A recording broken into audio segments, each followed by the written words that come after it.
Welcome back, everyone. I'm in a new district. I've forgotten the name.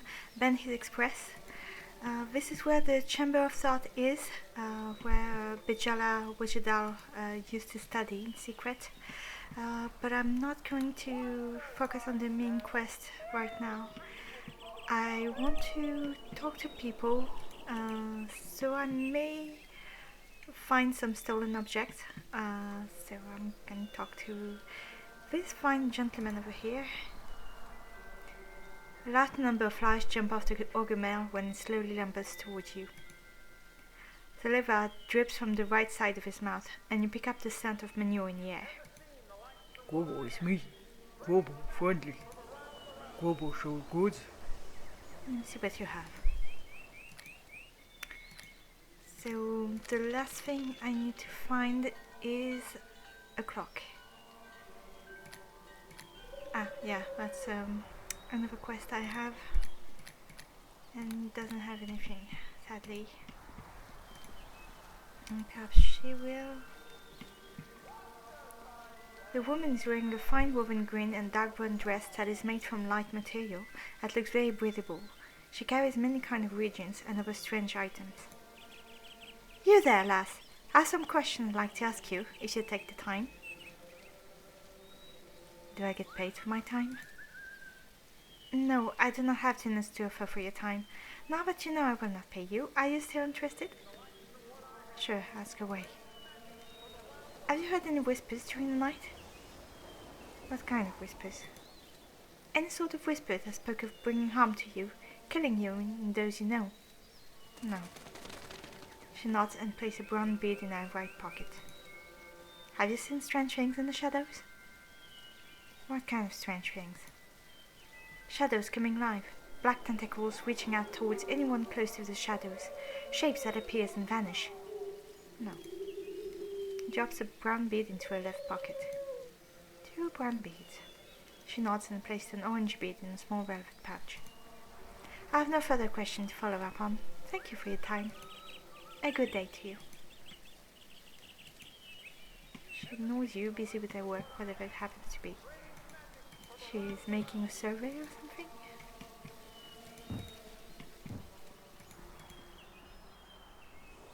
Oh, just so you know, I cut the music because apparently some of the music are claimed, and people from Russia can see my video for some reason. So for all the Russian viewers that I may have, normally you should be able to see my videos now. Okay, how about... Yeah, I'm still looking around in the street. Maybe here. Tiefling female.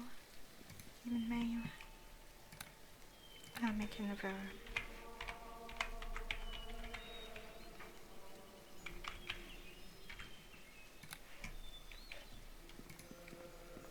The human male is wearing dark brown and emerald green robe, which also has a touch of yellow within his woven fabric.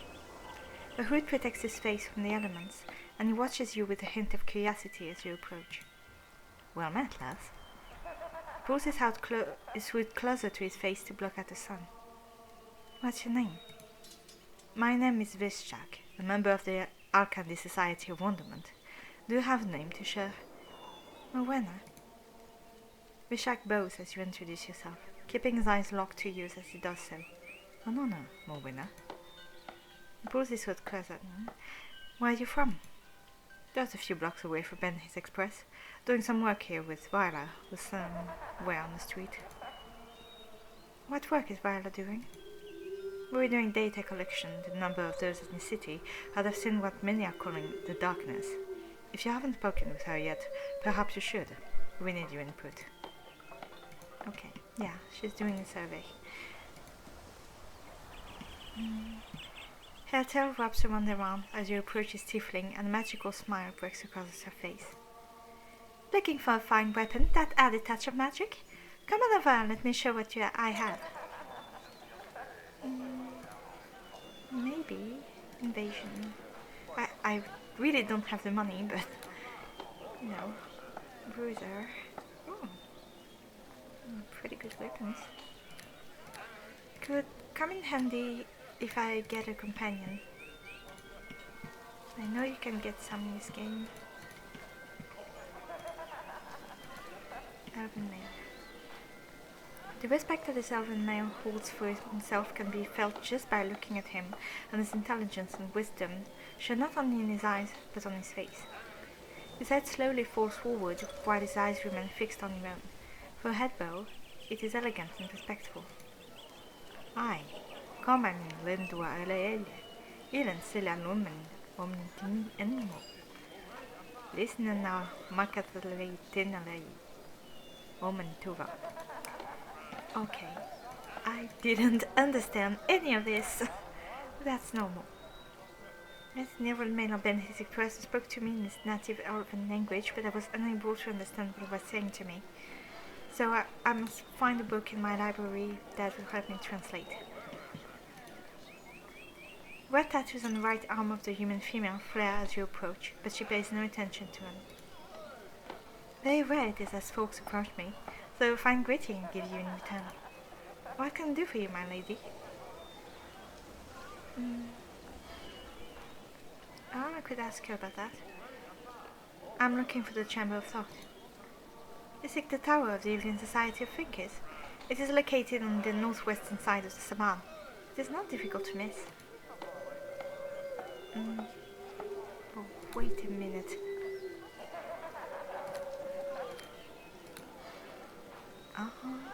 Wait. The society I'm from, I think it's called the Evelyn Society.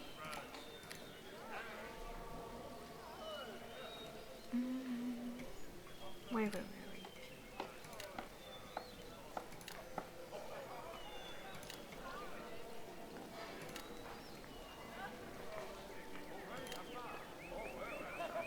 I don't remember. Okay. Never mind. What is your name?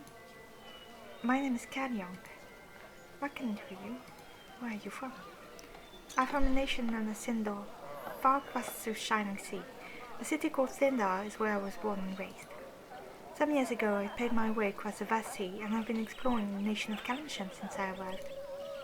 I'm finding Almraiven to be a very interesting port city, and I've been living here for some years now. Tell me about your tattoos. Kalyong raises a right arm so you can get a better look at them. Intricate patterns and outlines make most of both tattoos. This particular pattern formed the larger pattern of the tattoo, mixed up with circles, triangles, squares, and other odd-looking shapes. Each one was given to me when I became a woman. The top tattoo is from my mother, while the lower tattoo is from my father. In the nation of Tindor, such tattoos on a girl symbolize the growth to a woman and have the ability to wed and have children. Kalyong smiles warmly at the tattoos while running her fingers over them. It is every girl's dream in Tindor to become a woman in this way, the blessing of both parents, given to their daughters when they feel it's time to let her go. Okay, interesting. Cour de Cuisine is only open during the evening. Okay.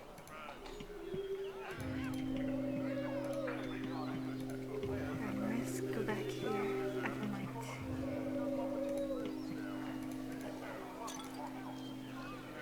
The bright-colored parrot is covered in red, blue, green, and yellow feathers. Its beak and eyes are pure silver. Don't buy the goods! They'll prick on you! Cobra no sell bad goods. Cobra proud of goods. Cobra dumb! Cobra dumb! Be quiet, mean fluffy bird. Peck your eyes out! Peck your eyes out! Leave Cobra be. Cobra eat fluffy bird. Best. Okay. On to going to the tavern.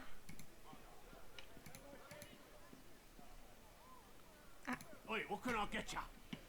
Long and sad look covers the face of his male, who watches you and sighs deeply as you approach the bar. Welcome, lass, to the Weeping Willow. Our Mark ever, our nervous drive. So then, What can I do for you? I'm looking for work. Markev shrugged his shoulders. Not much I can do to help you with that, lass. This place has been dead ever since the tower closed its doors. Take a look around for yourself. No students around here anymore, ever since the blasted lockdown began over at the Chamber of Thought. And I'm finding it difficult to keep myself busy. I've got nothing for you, lass. So I understand why the long face. What's the story of the Weeping Widow? Markev lays on the bar and takes a long look at the willow hanging silently within the fence of pool. This one. Well, the pool that the willow was in used to be dry, if you can believe that, until one day it was filled by the crying tears of the tree itself. I had a few students look into why it began to weep, but they could not come up with a realistic explanation. All this mumble jumble about magic, not something I cared to wrap my mind around. Then the lily pads began to grow once the pool became full, and full fire made my home to the trees too. I've had to fence it off to keep people from splashing around in the water, as the tree didn't seem to care to be disturbed. Let's go back a few years and I bought the land around the willow, and now full pool and built this establishment around it. Thus, the Weeping Willow was born. Maybe I can help if I ask him about that. Why the long face? This place is a dive, and I've had no luck in saving the place to another interested party. Marcus threw his hand into the air. It's this blasted lockdown. What has he been thinking keeping the students locked up all day and night in the blasted tower of theirs? Business here slips so much I'm having a difficult time keeping my head above the water, and now I hear the merchant on the street are feeling the pinch. I'm not sure how much longer I can keep this place up and running. This lockdown has got to end, or else I'm done for. Poor guy.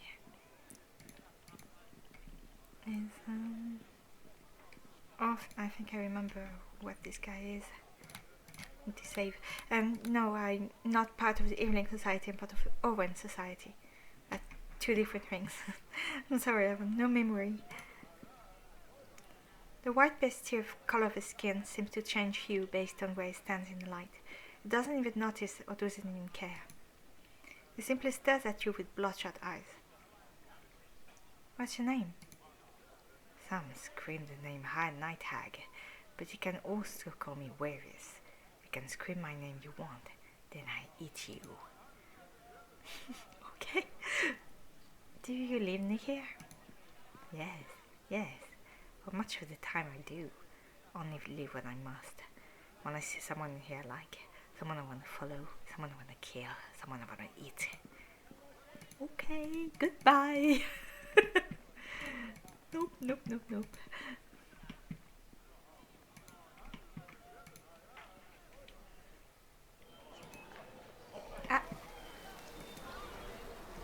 People appearing, disappearing.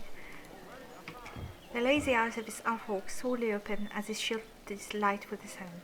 A large yawn split his leather-like face as he looked you over. Started me here, there, lass. Just getting myself some shut-eye before I move on to today. Got a name, merchant? Yeah, but I wouldn't be able to pronounce it. It translates to Mkrut, but even then, you can call me Kurt. Where are you headed to? Heading back home now, after I've collected a few things for the journey. Where are you from? Dugwater Trench, not a place found near Plunder Word. Is it there an orcish city is found and one I am still thankful to be able to enter? What makes you so thankful? His nods at the question and show you jagged and sharp-looking teeth. If you have not noticed, I am part human and part orc, which is highly frowned upon my city. But it has also blessed me in ways I never thought it could. Trade is very lucrative in your Plunder World, especially with such tools made by my people. Underdark goods do very well up here. On the other side of the coin are plunder goods, mostly food, sell very well below. Though I'm not a trader, I would never have survived my city. I'm not a trader, it is all I have ever known for as long as I can remember. Okay. I'm not gonna sound anything. I can ask again, but... No. How about her? A strong, stern-looking gaze catches your own as you look at this human female, who is covered in black and red leather armor. Long blonde hair is tied back with 2 bamboo sticks revealing a tan, southern face. She nods at your approach. Well then, what can I do for you on this day? What's your name? My name is not one I give to the strangers who walk up on me out of the blue as you have, especially when strange things have been happening in the city as of late. What strange things do you speak of? Whispers of the night coming alive, killing those it finds. A society of vanishing from the tower. Many are speaking of it on Benhi's Express. Where are you from? Where I am from is none of your concern. Do you not have somewhere to go, or someone to meet other than myself? Probably.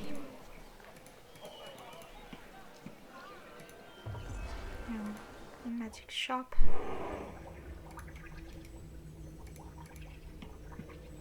Welcome to Gas's Claim, your source of magical scrolls and equipment. Have a look around, lass. Okay.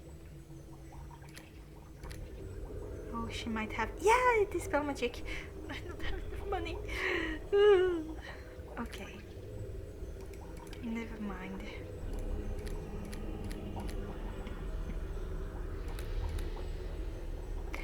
At least I know where to find this spell magic scroll. Caster's Claim.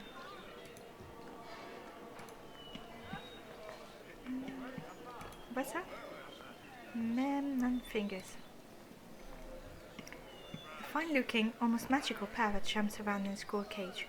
Multiple colors dash along its feathers. Pink eyes gaze back at you. Look at you! So fine, so fair! Come to talk to me! As if I care! The parrot gazes into a little mirror within the cage and whistles loudly at its own reflection. It's lost interest in you. Okay.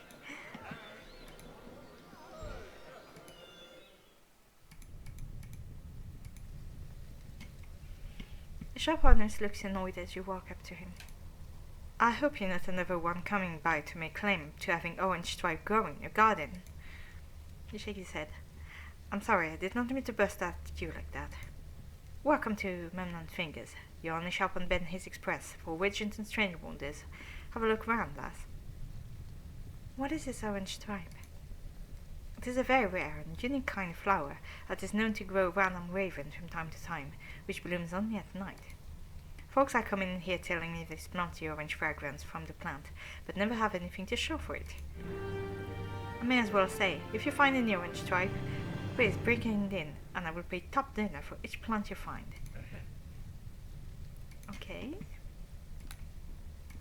It's weird because it's the sound of a completed quest, but... What? Complete? Oh, okay, because I have to come and see him, so I can give him the flowers.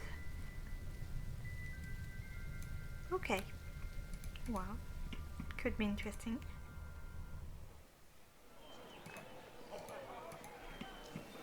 Oh, she's selling weapons. Don't think he's selling anything. Ah, I found a lantern. The smile splits the face of Chargo, who bows at your approach. His floppy hat falls forward, and his face suddenly becomes annoyed. Looking for something for the Society of Color by chance? I'm selling these fine firefly lanterns. A Society of Color original, yes indeed. What's a firefly lantern? His hat falls forwards again, and the tip hits him in the nose. He adjusts his floppy hat again before going on. Society of Color devices, created to help the good folks of Almraiven see at night without having to worry about sparking a torch. This fine magical device remains illuminated at all hours of the day, but because of magical weave keeping each firefly inside constantly glowing. I have red, green, purple, and blue for you. Won't go out when you need to see, and it's made well enough to keep wind and rain out. What do you say? On one? Okay. Bit expensive, but... Yeah, no, I must keep my money for something else. Sorry.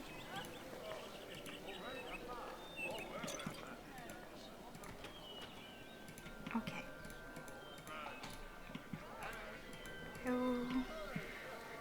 What other quest do I have?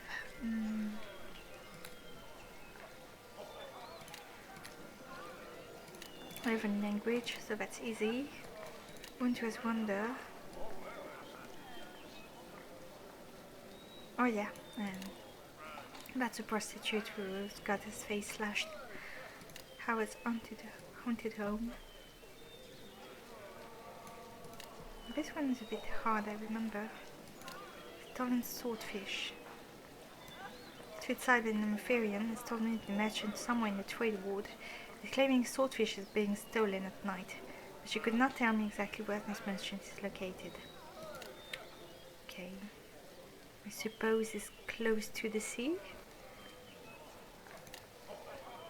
About some main quest. Dwarven disappearance. I know how to solve this, but it's a bit hard. Childhood memories. I didn't find everything. Well, I could see what's going on with the fisherman.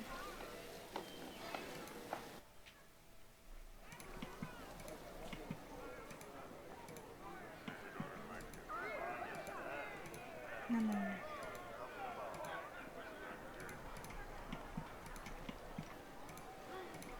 I think... that's a posh lady. She's more than posh, she's just... she's just a snob. Okay, Benhi's Express, Gypsy Rose Way. That's the smallest one. Shoe Lane.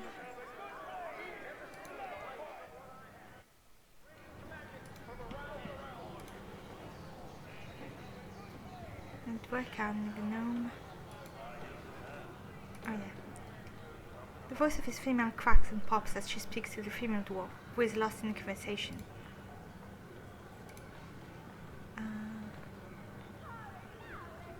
I think... Oh yeah. Oh, but don't be silly. Your nose will be as cute as mine when everything's done. When you open your eyes, you'll fall in love with yourself all over again. Just look at how perfect my nose is now. Before it was big and ugly. All I wanted was to look like the other girls in Gnome magazine, and my wish came true. The gnomes turn towards you and blushes slightly. Oh, pardon. I didn't mean to ignore you, lass. Sometimes I get caught up in myself. I keep talking and talking. There I go again. What can I do for you? What is your name? Like, what are you wearing? Oh, never mind. I wouldn't be caught dead smart anyhow. Like, what about you, Dwarka? Would you be caught dead in that outfit? Dwarka seems occupied with her nose, filling it with her fingers and twitching it now and then. She simply shrugs. Good call! Me either! Love bubbles out of a cracking smile. Anyway, you can, like, call me Daisy. Like the flowers, not the Duke. What? Daisy Duke? Remind me of something, but... Where are you from? Certainly not from Marshall Lane. I've got to find a new street here and gone, because a lot of losers approach me here. Like, go bug someone else already. She's cute. Okay. So it's night, so maybe I could come back to Benhi's Express, Axchester, and I don't think I've ever seen her. A hand reaches out to you as you approach. There's something else, missus? No. My name's Pheasant. This is my home. Welcome.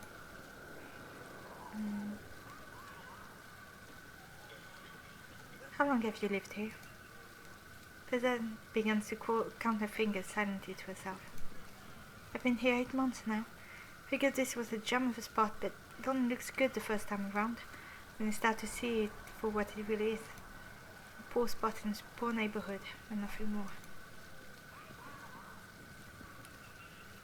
Where are you from? The streets of the city. Mind you, I did a lot worse than I have now. At least I have a roof over my head, and a tent to call my own. What's the nuance on Marshall Lane? News around this spot? Lucky if you're even mentioned by the town criers, let alone noticed. Ever since the Spitting Camel Runs End was built, Horseshoe Lane isn't as popular with us visiting the city as it used to be. My dinner count for the day has dropped, and so has the number of those staying over at the Everburning log. Not much else to tell you. May as well just move along before the depression hits you. Okay. Seeing a lot of new people. Has some beer. Okay.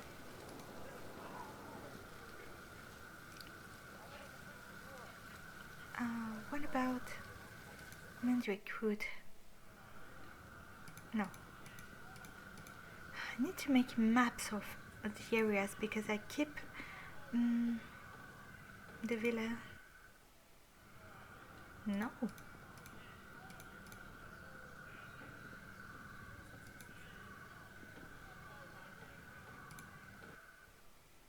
Okay, this is where I may find the fisherman.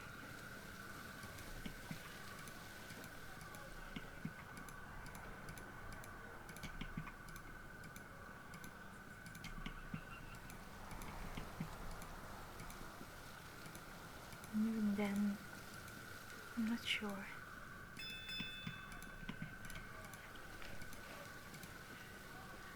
Oh, never mind. I'll go back to Benhi's Express so I can get inside the pub or the tavern, I don't know. The cold Quazon. You catch the sound of someone landing in the alley. What? Oh. Hey! Hey! Okay. Huh.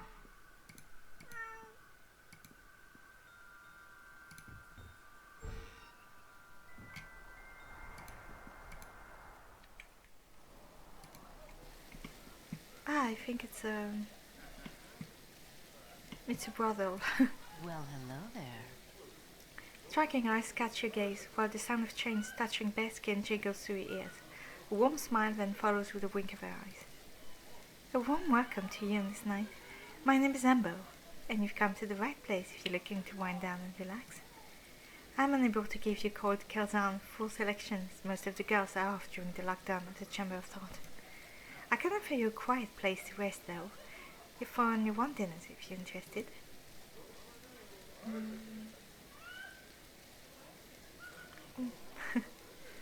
Well, it's a bit obvious, but what sort of business do you run?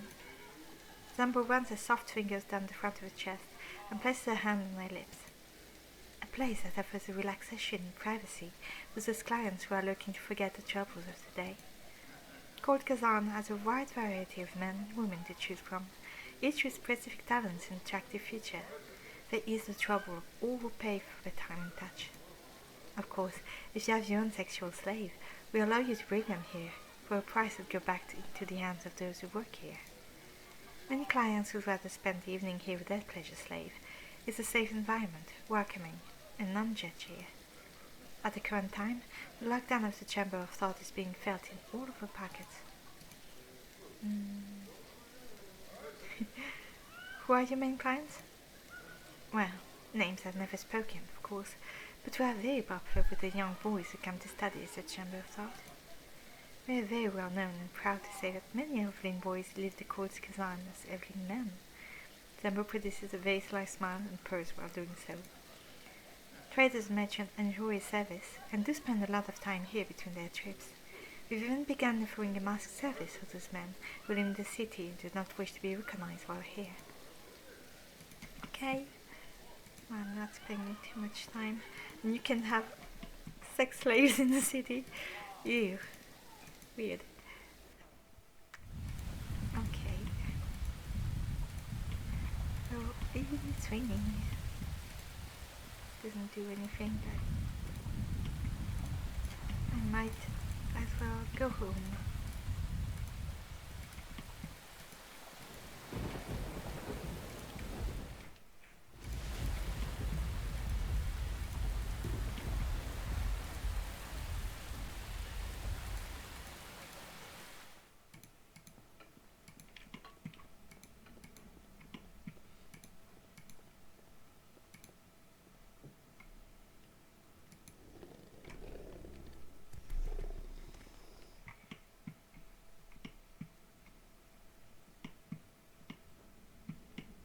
I have a wet texture on my skin.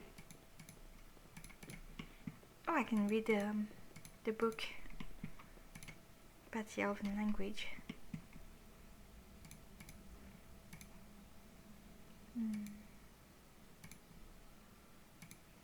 Okay.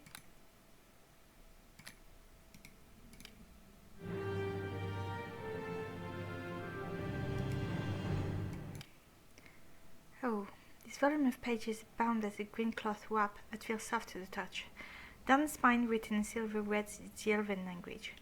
This book has all the information you require to speak and understand the Elvish language, which you've taught yourself over the long hours it took to reach its pages.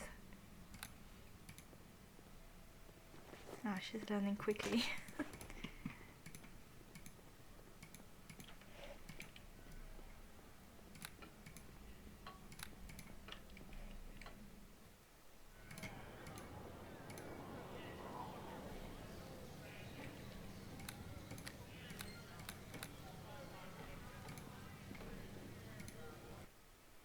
I hope he will still be here.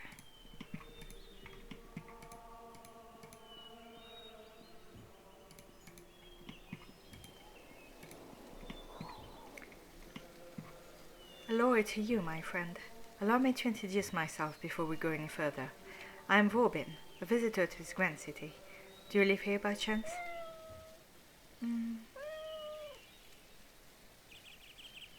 I'm gonna lie. I live in Cavern Run. Ah, yes, the center of trade in Almraiven. Very busy. Too busy for my taste. I've enjoyed my time here on Benhi's Express. Then you are more familiar with the city than I am. I could use your help. Help?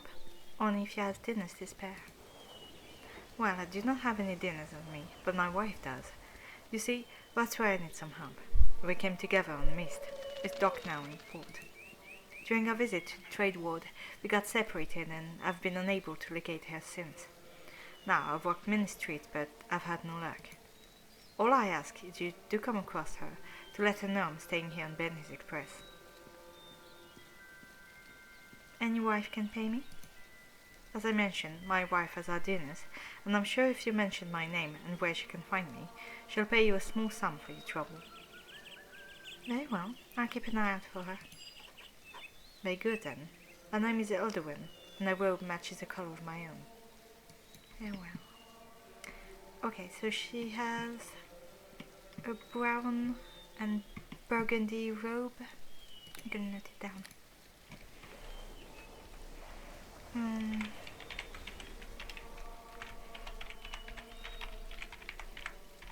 Burgundy robe. Okay, and so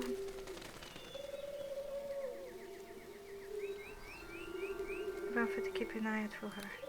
Okay, I need to find an elven woman. And I remember seeing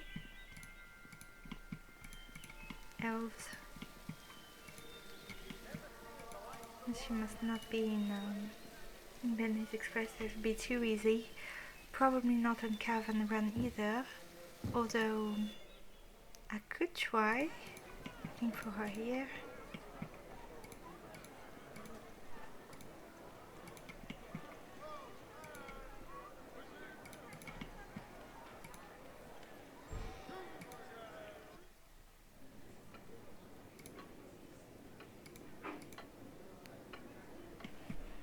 Just patrons. And Firiem, of course. Poor guy is still locked.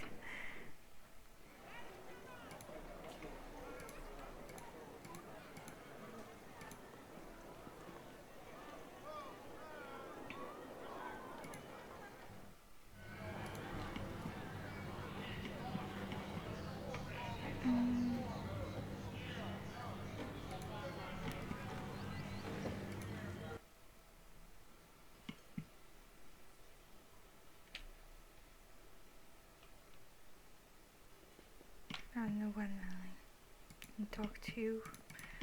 Maybe you could come inside.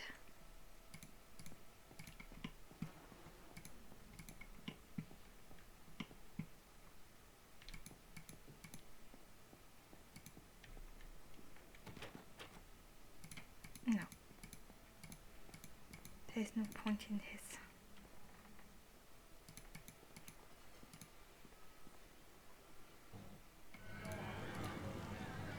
I bet she's in a place I don't have access to.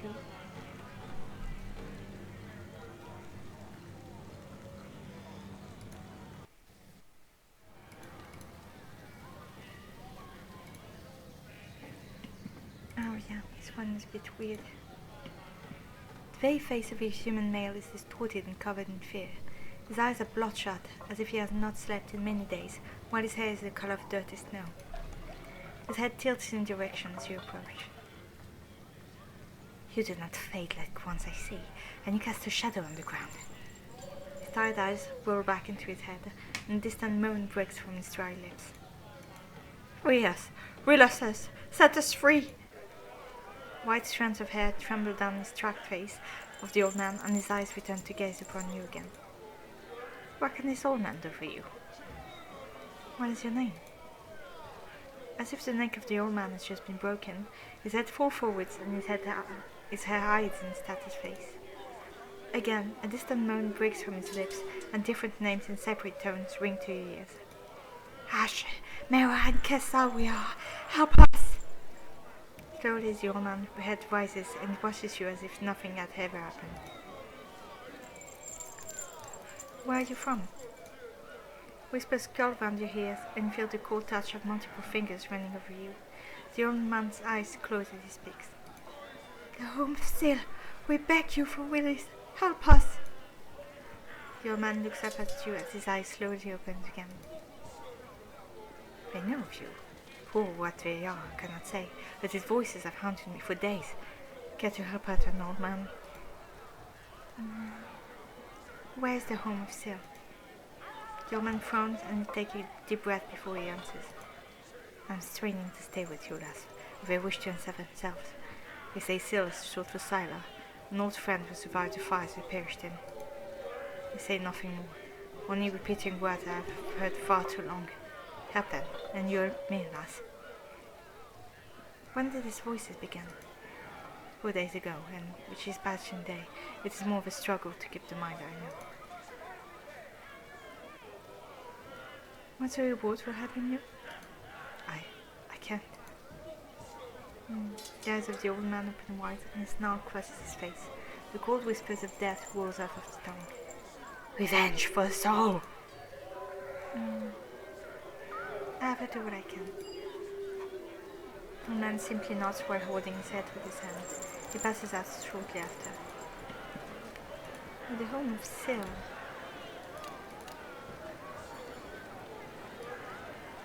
Mera and Kissa.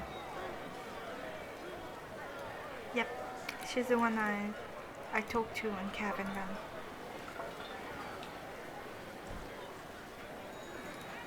Just to check if I found any street vendors. Some goods? Yeah. No, we just have weapons.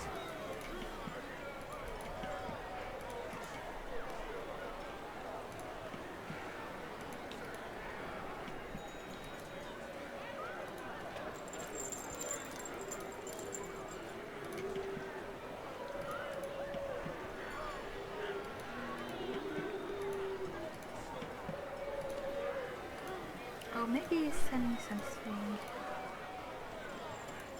No.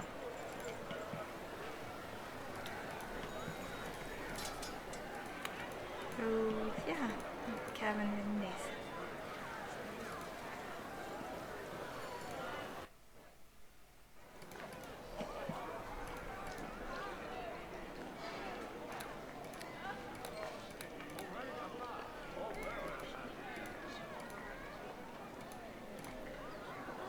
I think I've talked to him.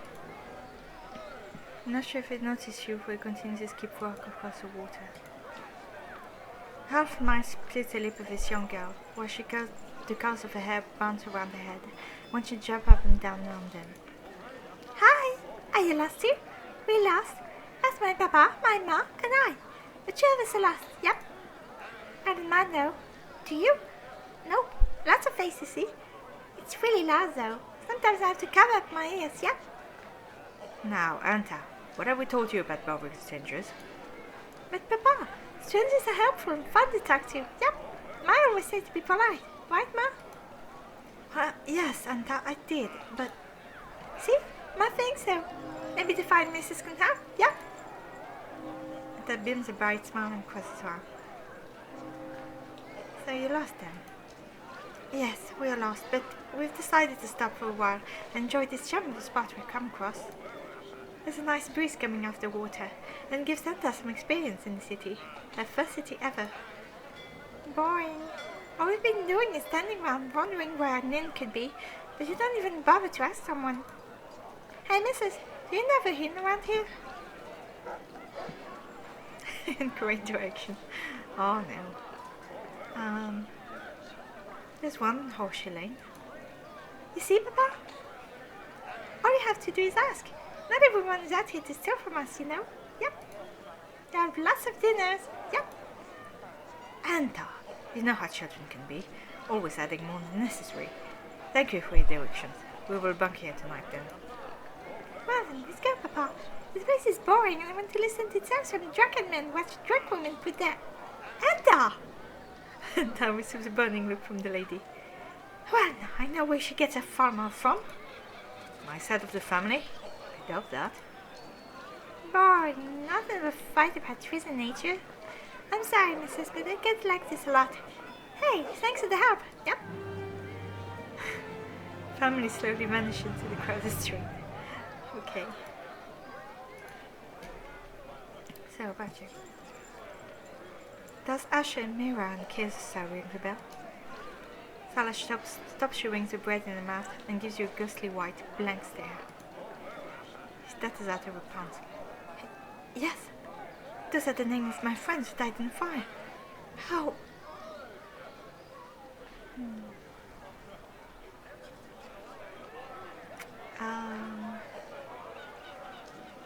I need your help. Salah simply stares at you, totally confused. They're communicating through an old man. What do you mean, communicating? From beyond the grave? Salah quickly stabs 2 slices of bread into her mouth and starts to chew rapidly. Ghosts? Floating through walls? Rattling chains and distant type of moonlight ghosts?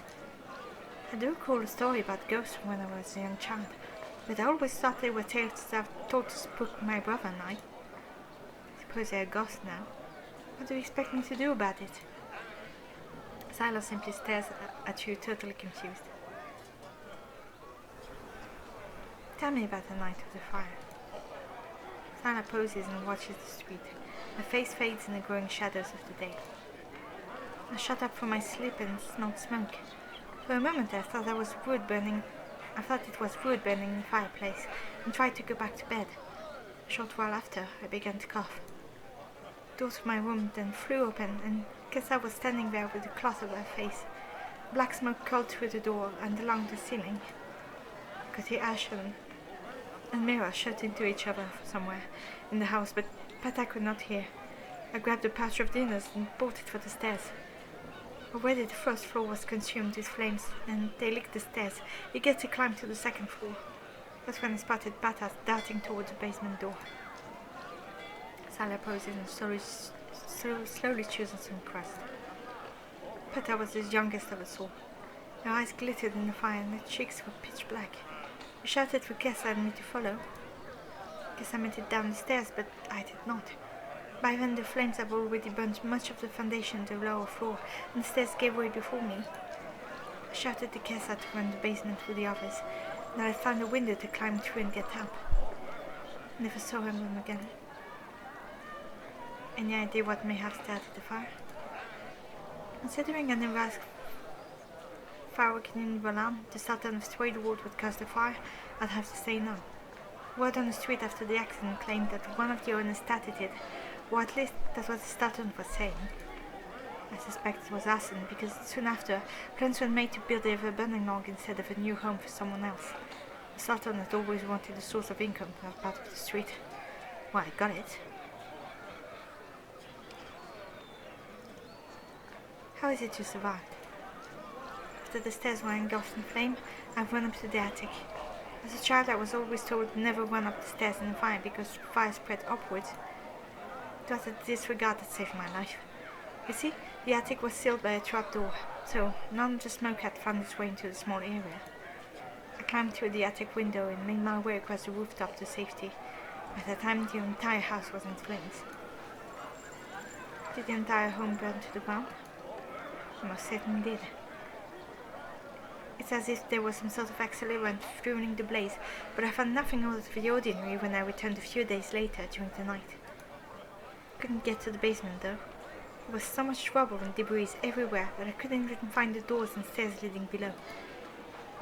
Even asked around to a few street sides, and they had nothing but bodies being removed from the remains of the house, or of any survivors. Even my own death was making its round through the streets. I searched for my friends for days, eventually giving up. Now you're telling me the ghost coming back from the dead? Salah shrugged and slumped forward. Silence simply stares at you, totally confused. Was the basement even destroyed? I don't think so. The foundation was solid rock. Firiem and Volan had the Everburning log built right on top of the foundation. Why do you ask? Where was the door to the basement located? Salah closed her lips and think for a moment. She eyes a slice of bread too while she said it. Well, the entrance to the inn is pretty much the same location as the front door of the house. The stair to the basement was near the back of the house, on the first floor of the building. I visited the Everburning log a few times. In relation to the new layout, the stairs would be where the pantry now resides, but I know they're not here anymore. The pantry is enclosed in, no stairs lead down below. The inn doesn't even have a wine cellar. Think for your time. Hey, is what you say true and they're really ghost hunting this old man? Please tell him I'm sorry for Benton, Graham. Okay. Oh. Now the stair is way down below. Where the pantry now is, on the main floor of the Everburning log. It might be worth a shot to search the pantry of the Everburning log. Okay. There's that fisherman's grill. Everburning log. I think it's in Horseshoe Lane.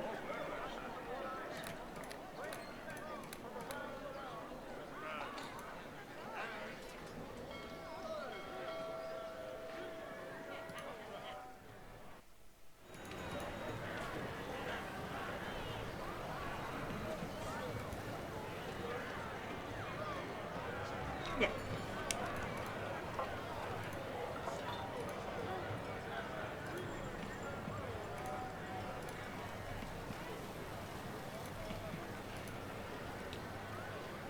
Please, Lance. My mind is failing me. Okay, I'll be back.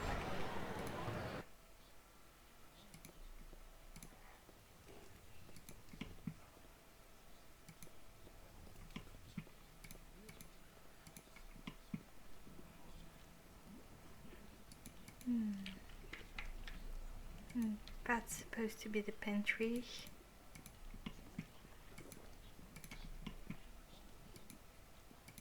Or maybe I can ask the owner.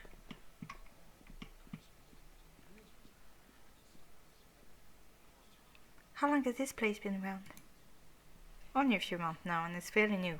Not even a year old yet. It was built over the burnt remains of an old home. But everyone in the home perished in flame, and in honor of those who died, Firiem and Roland built this inn in any different memory.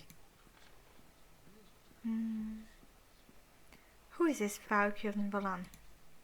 Well, he's the Sultan of the Trade Ward, and what he says, well, it goes. No argument from me, though, lass, since I now have a job and a fine establishment to call my own. How can I find Firiem and Roland? Dwarf chuckles all out. Well, you don't, lass. Folks like you and I don't get to meet up with the Sultan's Almraiven. I'm sure they have much better thing to do than go with us. Okay.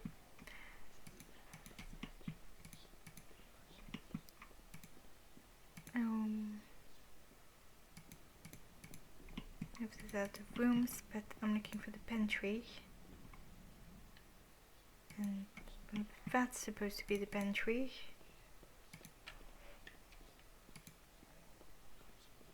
Ah, that's a little girl. Hey, hi! It's me, remember, Mrs.? You gave us direction to the inn where we were lost in Cavern Run. Yep. Nice place, yep. But there's no entertainment. Nope. Wanted to meet the bad. Real bad. Mind by relaxing with the fireplace, you wanna say hello? Anta gives you a childish smile, spins around a few times, dances across the common room. Okay, I'll go see the parents.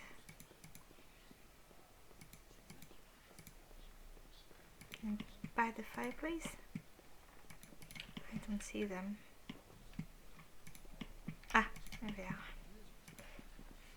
Fine establishment to give us direction to. I give you a thanks for the direction to this fine inn. Yeah, I would have preferred dinners, but you know. I bid you greetings. Yeah, now I need to find stairs.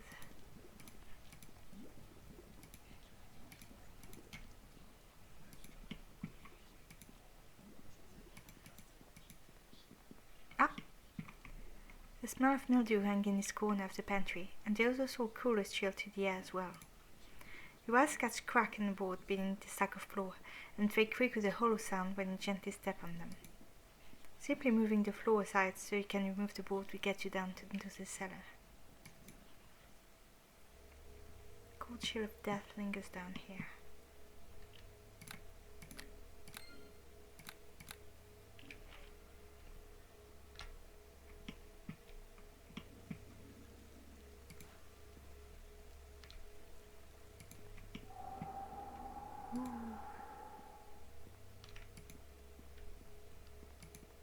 Are they hostile? A bone corpse hung on a wooden pole here. You feel your skin become cold as you get close to the floating lantern, which sways from side to side now and then. Fingers brush up against you and nothing more. An outline of a female mind with flowing long hair appears quickly, only to be consumed by the shadows around you. The lantern sways before you in silent fashion. Okay. I have a potion.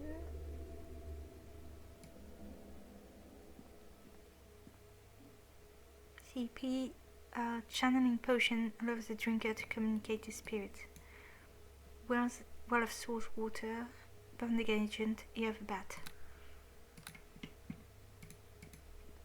Okay, but I need money for that and I don't have any money. It's always the same problem.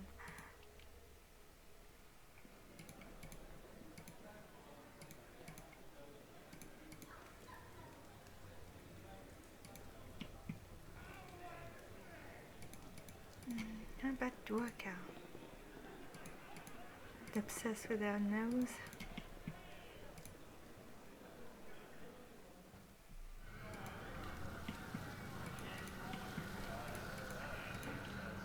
Okay, so I must brew this potion.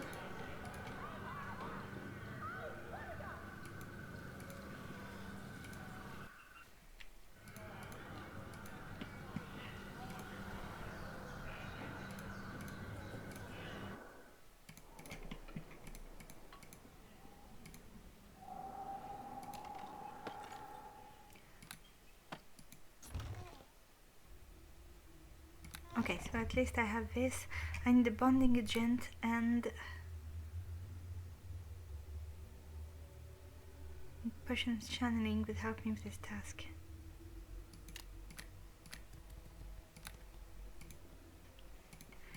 I don't know if the woman I need to find the objects for will give me dinners if I just give her back 2 out of 3 objects. Personal belonging. No, that's for me.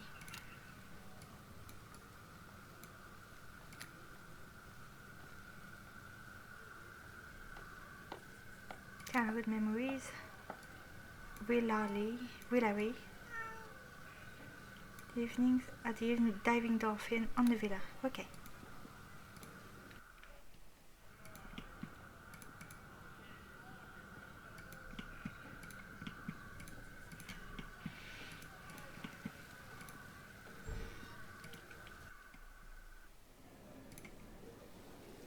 And there's also the werewolf here.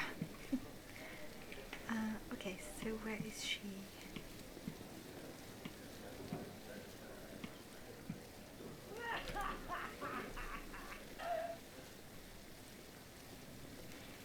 Rilari turns to see who you are, and when she looks at you, her lips part to produce a friendly smile. Good to see you again, friend. I was such a wreck during the day, so please forgive me. It was not my best first impression. I found that having a few glasses of wine has calmed me down, but I'm still not ready to return home. The place is a mess, and I'm not at proper cleaning at the moment. I noticed that Rilari happened to have something on her free hand, which she is running a finger over without much thought.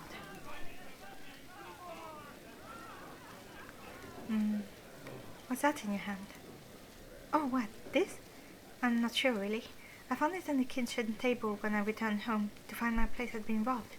It's an odd little thing. A small wooden carving not more than 3 inches long and 2 inches wide. Its top surface is smooth and perfectly flat to the touch.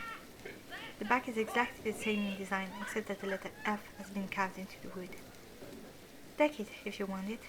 It's not use to me. My personal possessions at dinners have been taken. A piece of wood won't do me any good. Are these your earrings? Rilari touches her ears where the earring would normally be worn and nods at your question. I'm not sure how you came across these considering how small they are, but thank you for returning them to me. How did you come across them?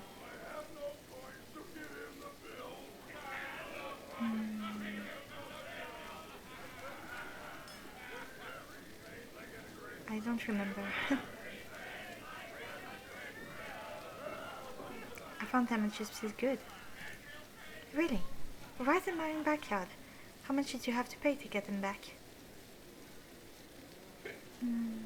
About 45 dinners. You are very kind, and thank you for taking time to look for it. Here's the 45 dinners you spent to pick it up for me. Ah, yeah, she gave me money. Is this your mirror? Rilari looks at her own reflection and smiles while fixing her hair. Her eyes begin to water. Just as I remember my reflection to be. Even the mirror retained its shine. Not a crack or smudge anywhere on it. I'm not sure how I came across it, but thank you for returning the mirror to me. I can say merchant. Some kid was selling it. How much did you have to pay to get it?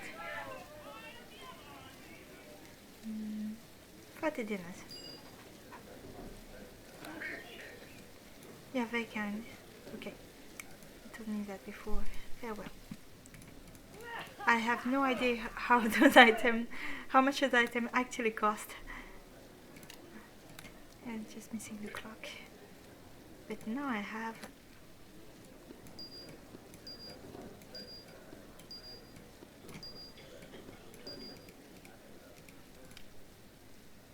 251. Cool. Much better.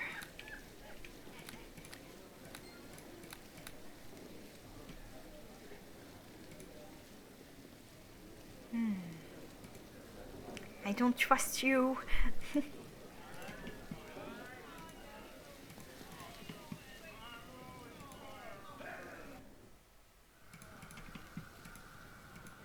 Okay. I would do one thing first. I want to go to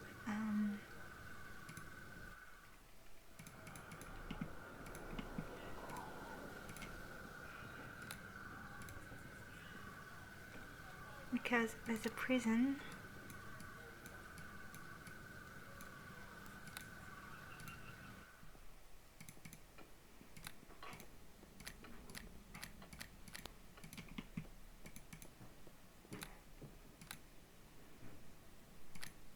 I've noted that continual flame, negative ray,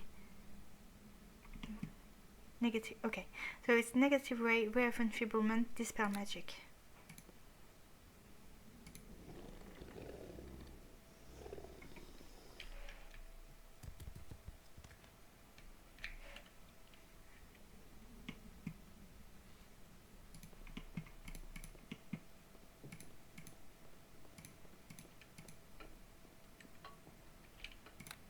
Normally should work.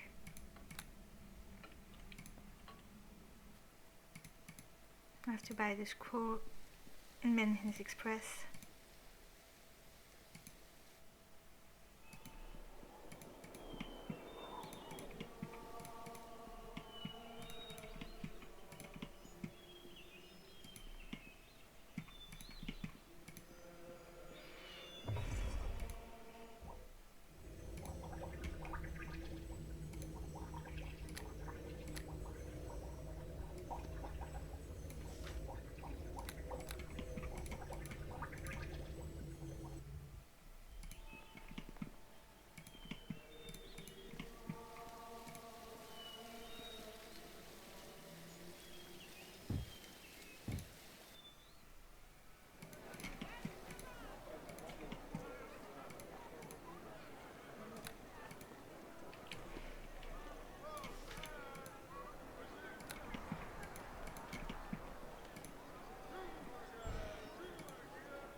Oh, let's see. Going the opposite direction. First with energies and negative ray of enfeeblement, and dispel.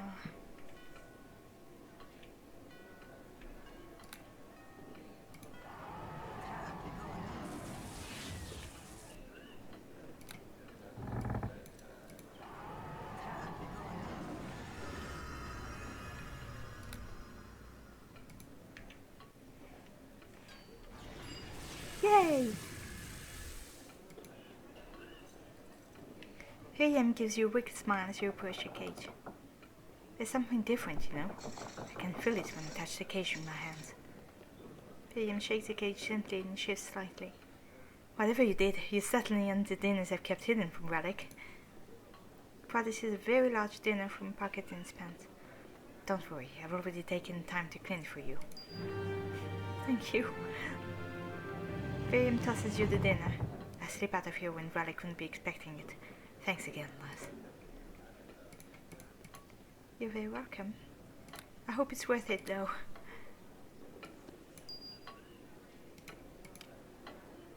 Oh! Oh! This was so worth it! Okay, excellent. Okay, so it means I have one last thing to do. I need a potion. That's another dinner. Okay.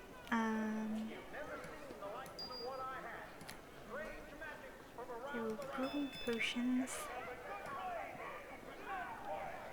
So I need ear of a bat, bonding agent, and well of source water. I think I have to ask my assistant for that. Bonding agent and ear of a bat.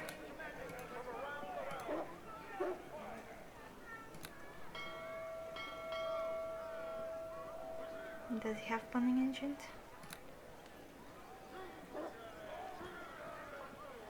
Don't think he even have ear of a bat. Or he has. Oh no, it's because he has magic component. I need to go to Habalor.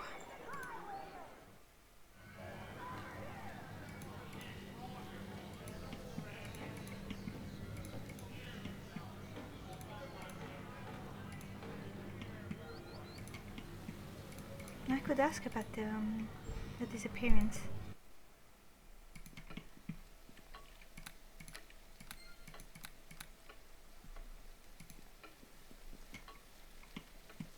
Or perhaps not right now. Okay, show me the selection. doesn't have bonding agent. Kidding me? If that, okay. Ah, I got scared for a second. Okay.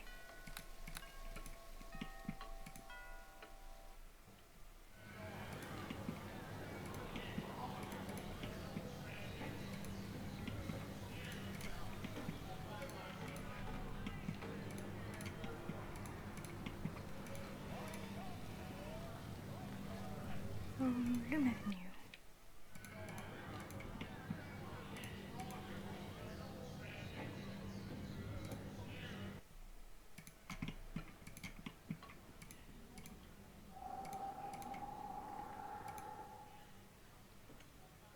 What is it you require from me?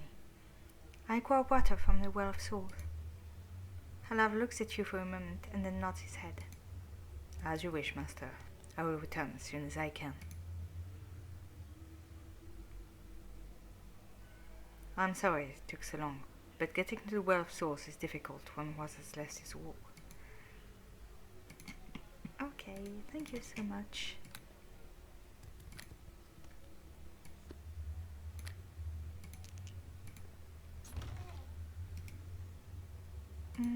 I can't split them? Oh yeah, I need to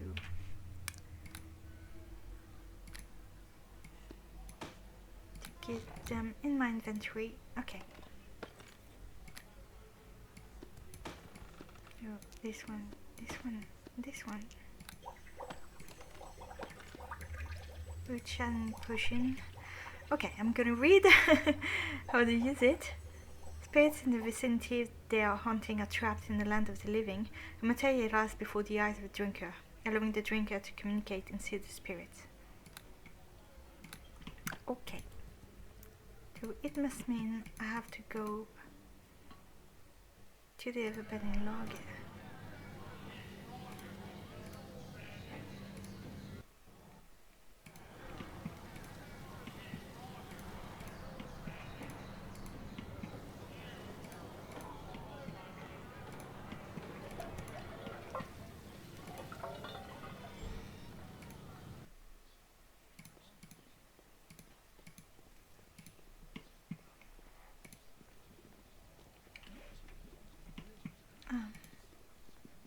Okay.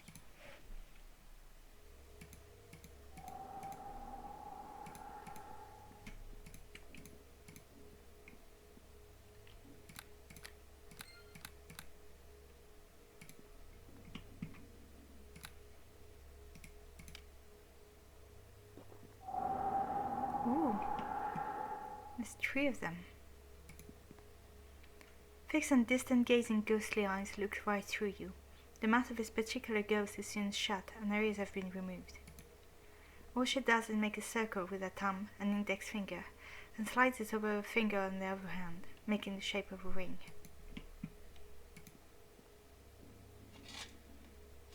Your eyes are locked to mine now, so we can finally see us then? Good. I am Ashe, one of the 4 who perished in the blaze of a home. We shall release the old man in time, but we need your help in putting our souls to rest. Will you assist us? I only see 3. Where is the 4th? Ashe lowers her ghostly head and releases a soft moan. We do not know where Peta has gone. When we arrived in the land of the dead, Sila was not there in the Well of Souls. Peta was happy for a while, but her own thoughts began to consume her. She began to believe that Sila burned in the flame, and was positive she could be found in our realm, the land of the dead. Her spirit roamed freely, and we feared to places that even souls of the dead should not venture or explore. But I had been away for many months now, and we feared the full worst had come to her.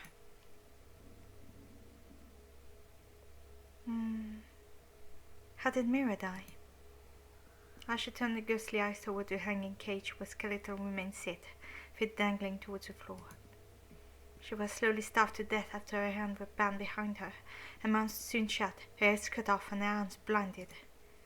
Farouk stilled her in the cellar alone after both Kessa and I were murdered. She could not call for help. She could not hear anyone working above her see the light of day. let her mind rot in a wicked thought, while her body slowly ate itself from starvation. How is it you died?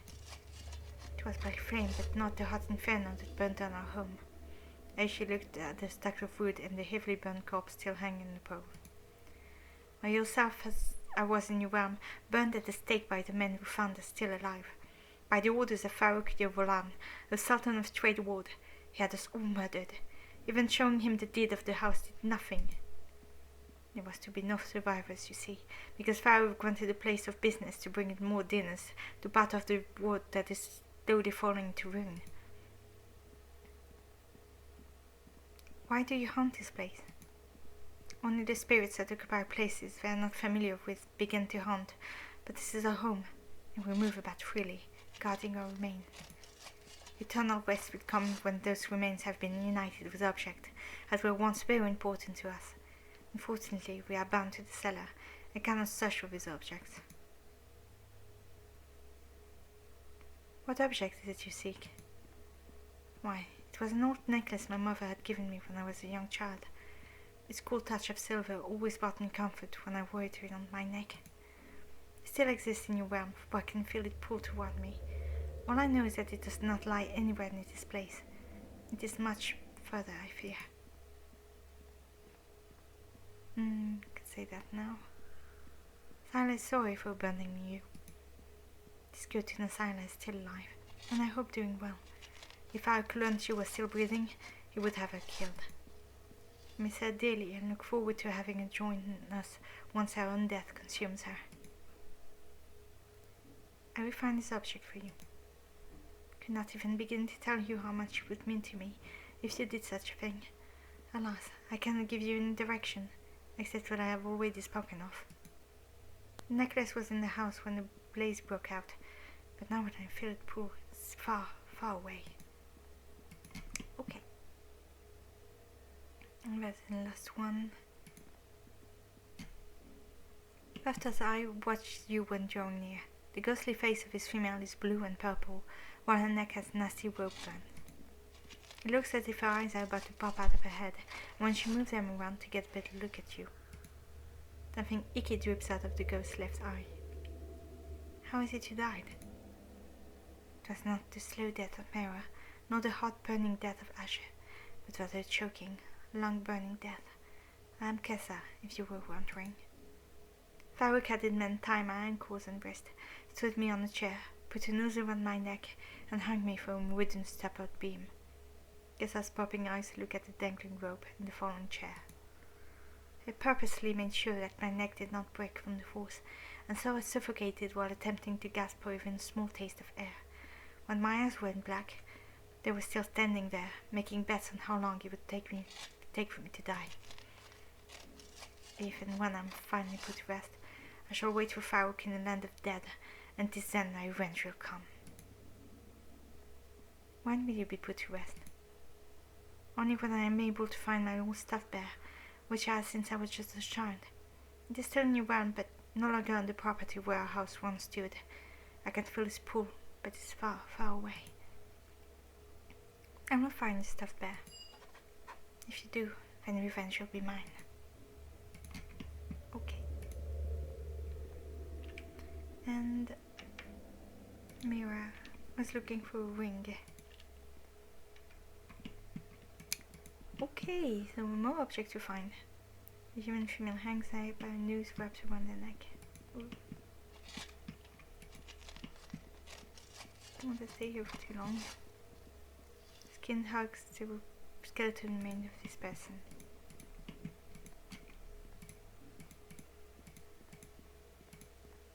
Okay. So maybe I can talk to Sila about this.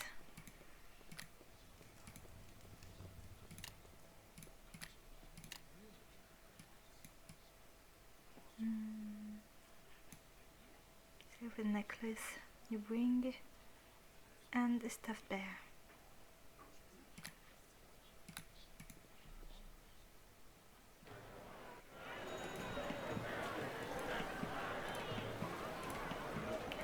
So the objects are not on Horseshoe Lane.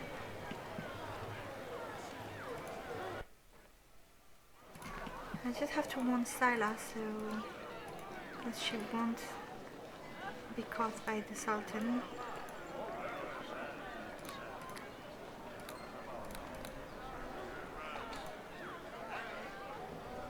I'm looking for some items. Styla listens carefully as you explain the true object that Ashe, Mira and Kessa are looking for. I know them very well because on a few visits through the rubble, I came across them. Did you not find all three in excellent condition? What luck! None of them were burned by the blaze or ruined in the rubble. Surprised no one else might claim to them. Anyhow, I used the dinners I had grabbed before the house burned to the ground to buy a nun over the spectral coal in the villa. I placed all three items into the urn, since it was the only thing I could afford after the house was burned down. That's why I'm living on the street now.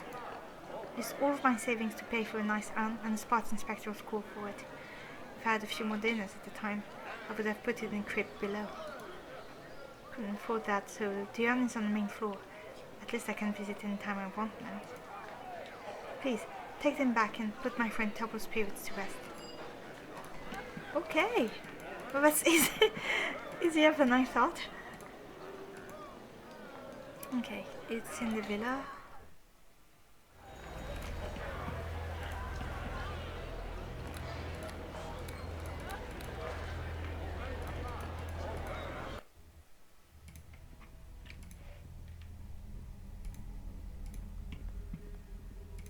The urn on the main floor. Oh, probably in here.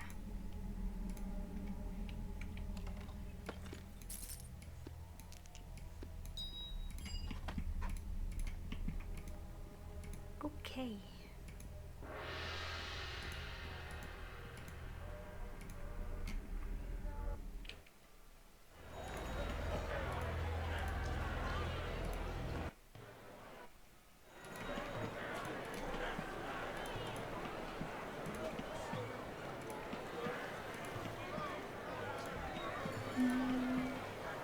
No, it's here.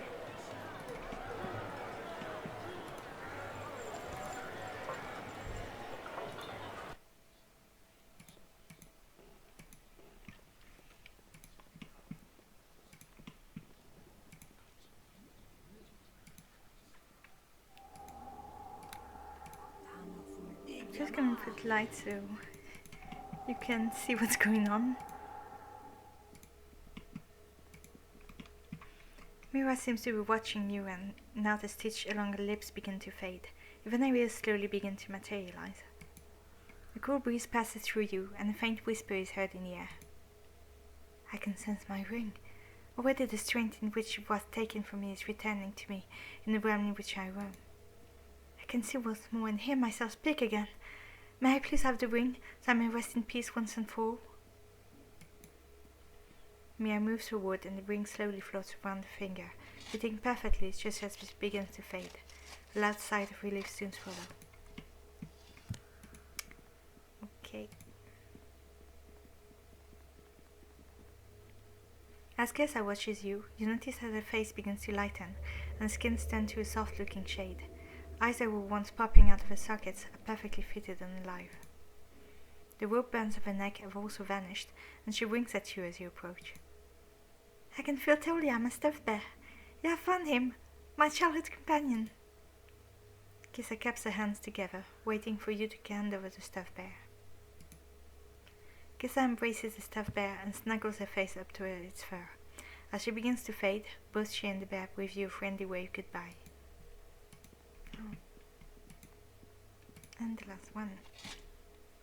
As you approach Ashe, you notice that the burn marking covering her body begins to heal, weaving together the healthy-looking strand of skin forms heal. Yeah, I found my silver necklace. Already my projection of who I once was is returning. Her burnt skin is no more, and the pain I felt has subsided. Ashe bends forward, her head bowing before you, waiting for the silver necklace to be returned to her. The necklace flows from your hands, unclips itself, and wraps around her neck. It fits perfectly and closes with a faint snap. He smiles warmly at you and blows you a kiss of friendship. Cool.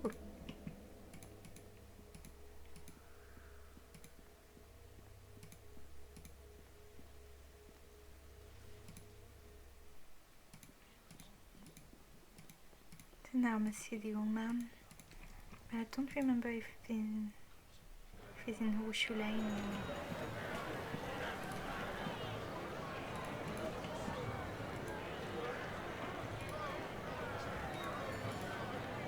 I think it's in Runner's End.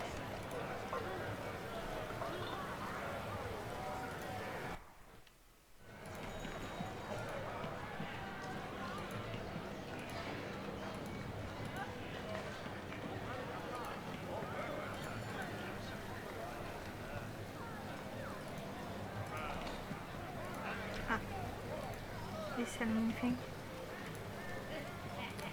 Yeah, he's selling the clock! Cool. And 32 dinners.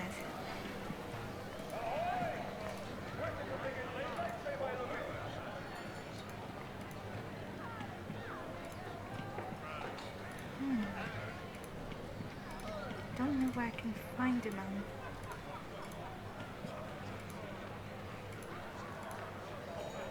It must be in Horseshoe Lane after all. Mandrake Root?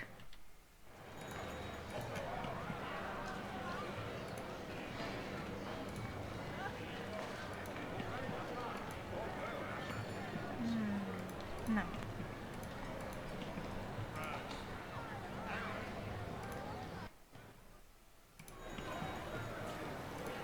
Ah, there it is. Last, my thoughts are my own again. I no longer hear faint whispers of the cool touch of fingers across my face. Thank you, thank you. I wish I had something to give you, but I'm just an old man with fading boots and a robe over 10 years old. My only robe, in fact.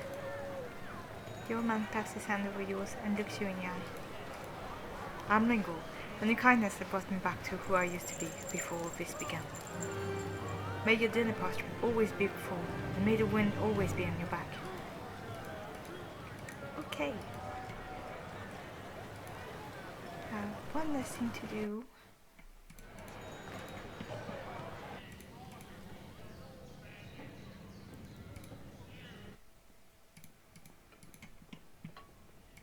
And wait for the evening. And go see Rilari? I don't remember. Wait until dusk.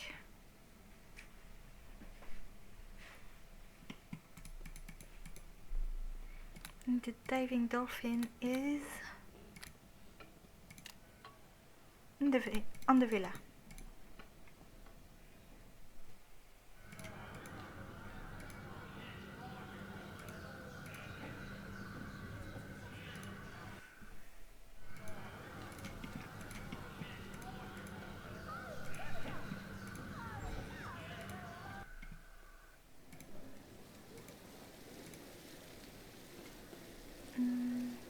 Is this your clock?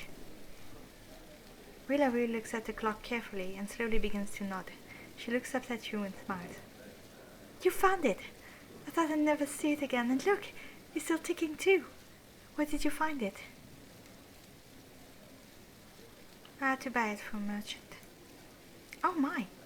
But then I figured as much, didn't I? How much did you have to pay to get it, if you don't mind me asking? Okay. Am I being honest?